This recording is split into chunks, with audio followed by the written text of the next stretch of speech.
Hi, my name is Heather Shiloh, and I currently teach second grade. I'm a general education teacher. I began my master's about a year ago. Before that, I graduated with my undergrad in 2010. Originally, I didn't think that I would go into the classroom, and so I got different jobs until I decided to give teaching a try again in 2016. At that time, I moved to Kansas and got a job in Garden City teaching art, which was what I was licensed to teach. And when I moved to Garden City, I got my 2 dogs, really moved in, kind of made it my hometown. I taught art there for 5 years until I decided it was just time for a change. I knew that I wanted to stay teaching. I really loved teaching my elementary kids. When I was teaching art, I was all level art, so I did K-12.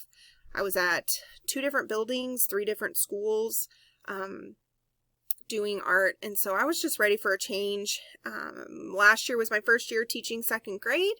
I absolutely loved teaching second grade. It was a challenge with all of my grad classes and learning something new as I went, but we got through it. My district is a large district.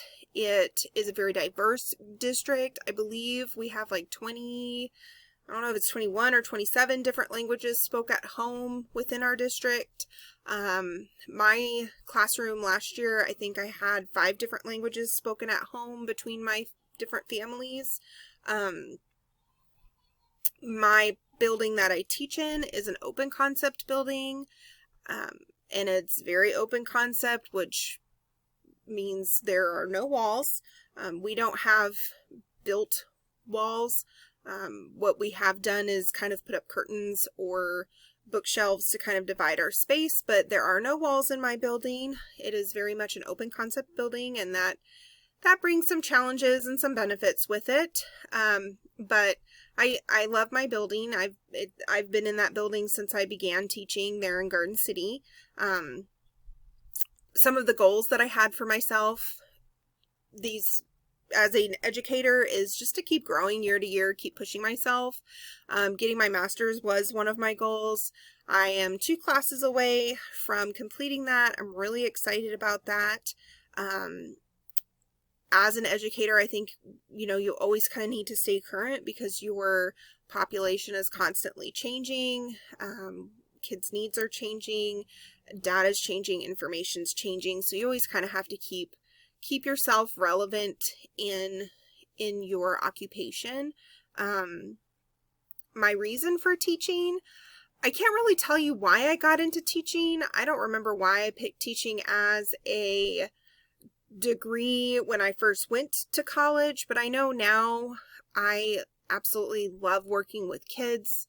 I love getting to have an impact on their lives. I love seeing them make those giant leaps from, sounding out letters to getting to read whole sentences to reading to comprehension. I love seeing when the little light bulb comes on in math.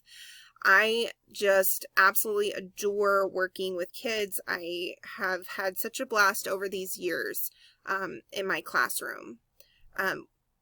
When teaching in my personal district, when we look at our data, we have a very scripted curriculum. So for whole group, there's not a whole lot of flexibility in what I was teaching this last year.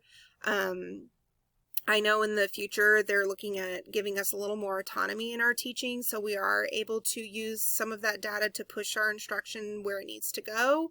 But as of right now, we talk about our data a whole lot. Probably 2 or 3 times a month we spent going over data.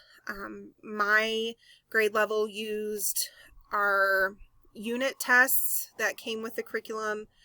So we would have our unit tests that we would look at, as well as FastBridge data that we would look at and kind of talk about where our kids are and what their needs are.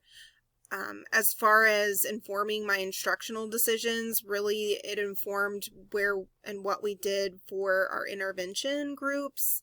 Our kids had a 30-minute intervention block every day, and so we split them into different groups and, targeted the things that they needed to work on. My small group time during reading, I would use the data for that as far as placing them in their reading levels, working on the skills that they needed. That's really the only thing that drove instruction as far as data this past year. My personal knowledge of how to use data to inform daily instruction decisions is pretty limited, just because as far as whole group instruction, it's just not really something we did. We were always kind of pushed to use our curriculum with fidelity, and that just kind of meant pushing on no matter what. Really, again, all we tweaked was that small group and an intervention. And really all I did with that is kind of looked at where they were lacking and tried to really target those skills. My plan to improve my current knowledge of data and data analysis in order to provide a learning environment to improve the performance of all students is obviously going and getting my master's.